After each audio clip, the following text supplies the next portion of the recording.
નમસ્કાર દર્શક મિત્રો, હું છું રૂપલ વણેચિયા. સંપૂર્ણ ન્યૂઝમાં આપનું સ્વાગત છે. બનાસકાંઠા જિલ્લામાં અવારનવાર કેનાલોમાં ગાબડા પડવાનો સિલસિલો યથાવત જોવા મળી રહ્યો છે. સરકારી અધિકારીઓ અને કોન્ટ્રાક્ટરોની મિલીભગતથી સરકારના લાખો રૂપિયા પાણીમાં વહી જાય છે. પાલનપુરના ગઢ વિસ્તારમાંથી પસાર થતી દાંતીવાડાની 3L માઇનોર કેનાલમાં બિપોરજોય વાવાઝોડાને કારણે ગઢ નજીક નાળું ક્ષતિગ્રસ્ત થયું હતું.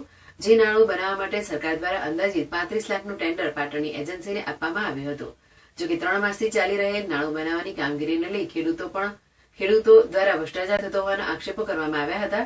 જોકે નાણાંની કામગીરી પૂર્ણ થતાં જ ગત રોજ રાત્રે કેનાલમાં પાણી છોડવામાં આવતા નાળું તૂટી જવા પામ્યું હતું અને સિંચાઈના અધિકારીઓ અને કોન્ટ્રાક્ટરની પોલ ખુલી જવા પામી હતી અને લાખો લીટર પાણી લડવી નદીમાં વહી ગયું હતું.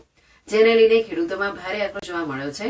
દાંતીવાડા સિંચાઈની માઇનોર કેનાલ ગઢ વિસ્તારમાં 6 જેટલા ગામમાંથી પસાર થાય છે અને આ કેનાલના પાણીથી 1000 હેક્ટર જેટલા વાવેતરમાં પિયત થાય છે. ત્યારે આ વર્ષે પણ મોટા પ્રમાણમાં રવિ અને ખરીફ પાકનું વાવેતર થયેલ છે, પરંતુ કેનાલનું રિપેરિંગ કામ ચાલતું હોય ખેડૂતોને પાણી ન મળતા ખેડૂતો પાણી માટે વલખા મારી રહ્યા છે. ત્યારે ગઢ નજીક કેનાલના નાણાંની કામગીરી પૂર્ણ થતા તેના ટેસ્ટિંગ માટે પાણી નાખવામાં આવ્યું હતું.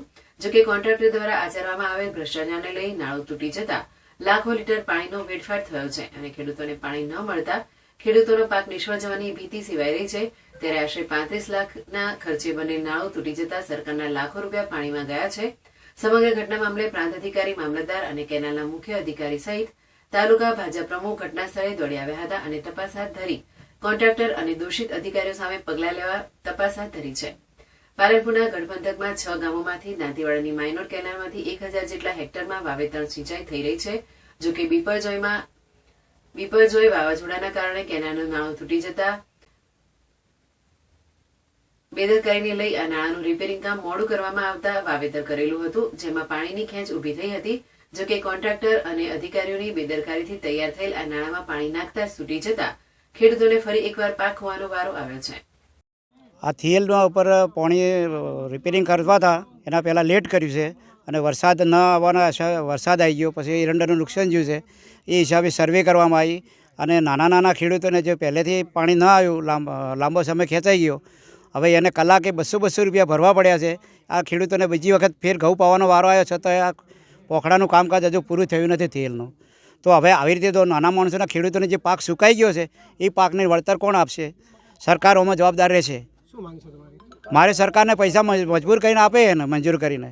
એનો પાક સુકાઈ ગયો છે, 200 રૂપિયા હજી ફરીથી પાવાનું થાય. હજી 10 દિવસ 20 દિવસ મને લાગતું નથી થાય. અને જો આ સરકાર નહીં સાંભળે તો મોટા પાયે અમે સંગઠન કરીશું. મારું કિસાન સંઘ ટીમ લાઈન હું આખી ત્યાં મૂકી દે, ધરણા મૂકીશ. પછી હું, મારું નામ અમૃતભાઈ ગોઠી, તાલુકા ઉપપ્રમુખ છું, કિસાન સંઘ. ગત સોમવારની સાંજે ગઢ ગામની નજીકમાં આવેલી દાંતીવાડા 3L માઇનોર કેનાલમાં અગાઉ બિપરજોય વાવાઝોડા વખતે થોડા પ્રમાણમાં નુકસાની થવાથી એમના બોક્સ કલવર્ટની અને શૂટનું એમને રિનોવેશનની કામગીરી કરેલી એ 2 દિવસ પહેલાં પૂર્ણ થયેલી.